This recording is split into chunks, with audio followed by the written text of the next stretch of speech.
Tithe into the storehouse, that there may be food in my house. Test me in this, says the Lord Almighty, and see if I will not throw open the floodgates of heaven and pour out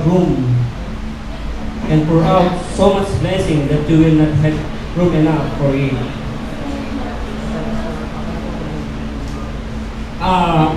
Alam niyo mga kapatid, itong Malakay 3:10 ay the only words in the Bible na sabi ng Lord, i-test natin siya.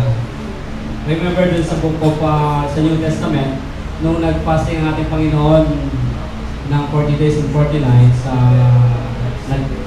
took advantage yung devil sa kanya at tinest siya. Anong sabi ng Lord sa kanya? Huwag mo subukin ang iyong Panginoon. Pero, ang Lord mismo, mayroon siyang sinabi dito sa Malakay 3:10 regarding sa tithes and offering. Bukod tangi itong binanggit ni Lord na doon lang natin siya susubukan. Wala nang iba sa tithes and offering. Marami sa atin, maraming mga Kristyano na hanggang ngayon parang nagsasuffer pa rin sa pagbibigay. Parang hindi pa rin siya, parang minsan sa ibang mga ugali natin, napalaya na tayo doon. Nagsasalita ng masasama.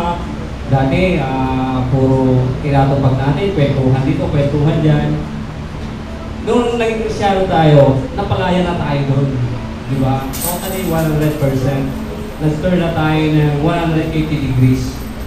Pero sometimes, may mga Kristyano pa rin na pagdating sa tithes and offering, nakakalungkot man mga kapatid, pero meron pa rin hindi pa totally malayang magbigay.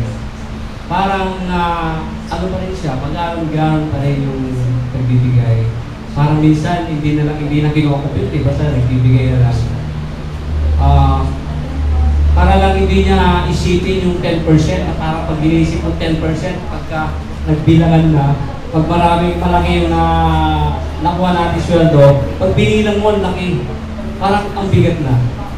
Minsan yung iba hindi na kinocompute, basta magbigay na lang. Minsan ganun din ang ginagawa ko.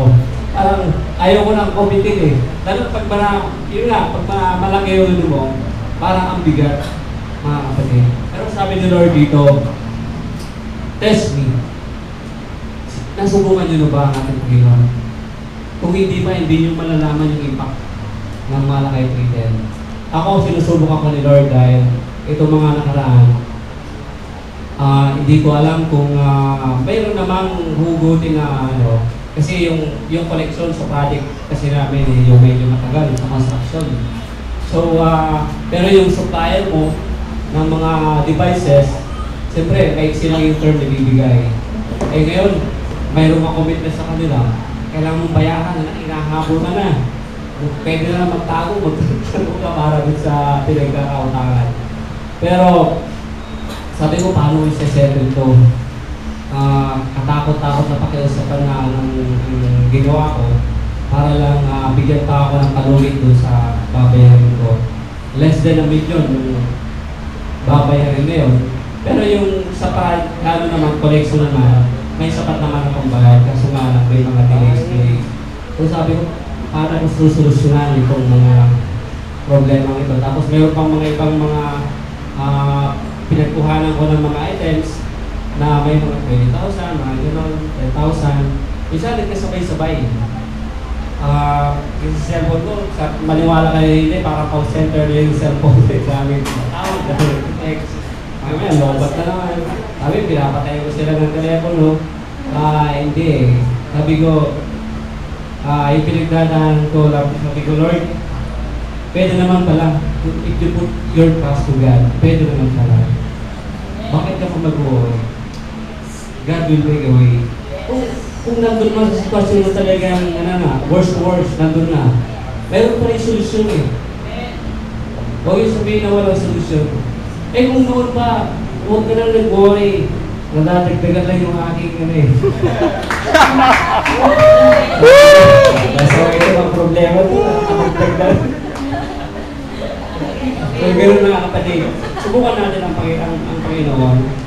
Sabi ko sa iyo, kung napalaya kayo sa isang mga bagay, sa pag-uugali man o hindi, kaya natin lumaya sa pagbibigay. Subukan natin ang ating Panginoon. Tayo ay manalangin. Lord God, Panginoon, salamat po sa inyong katuwan sa mga naka-integrated Panginoon sa Old Testament teaching, Lord God. But we still treasure this teaching, Lord God. Ang iyong salita ay walang pagbabago noon at magpakailanman, Panginoon. Lahat na ay magbago, malantang lahat ng mga damo, pero yung salita ay mananatili hanggang buhay, Panginoon Diyos. We trust on your word, Lord God. We put all to you our burdens, O God, our 100% trust unto you, Lord God. That you will make a way. You have million of ways, Panginoon Diyos, to settle all of these problems of us, Lord God. Panginoon, na bawat piso, bawat kamay, bawat puso, bawat buhay, Panginoon, yung mga anak na magbibigay ng kanilang tithes and offering, Panginoon. Lord, nakikita mo ang kanilang mga puso. Nakikita mo ang laman ng aming mga puso, Panginoon Diyos. Minsan, parang hindi kami makapaniwala, Panginoon, na kailangan ka namin subukan sa pagbibigay. Dahil kayo po ang Diyos na may likas sa amin, wala kaming karapatan na subukan ka, Panginoon.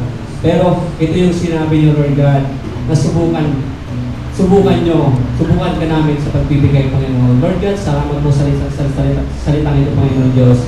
At ikaw po siyang maluwalhati o papurihan sa pagbibigay nito, Panginoon. In Jesus' mighty name, everybody say, Amen.